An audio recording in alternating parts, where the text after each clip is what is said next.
Awak nak depan belakang kan? Awak macam ni. Sekejap bang. Ladies first kan? Boleh tak ladies first bang?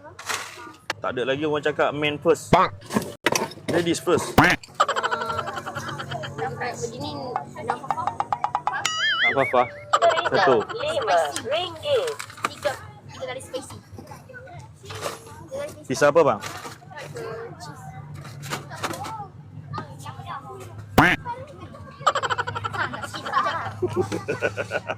Nak apa? Nak apa aja? Dua kali spicy bang. Ha? Dua kali spicy.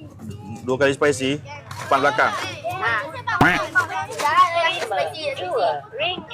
Awak nak depan belakang kan? Awak macam ni. Okey tak payah.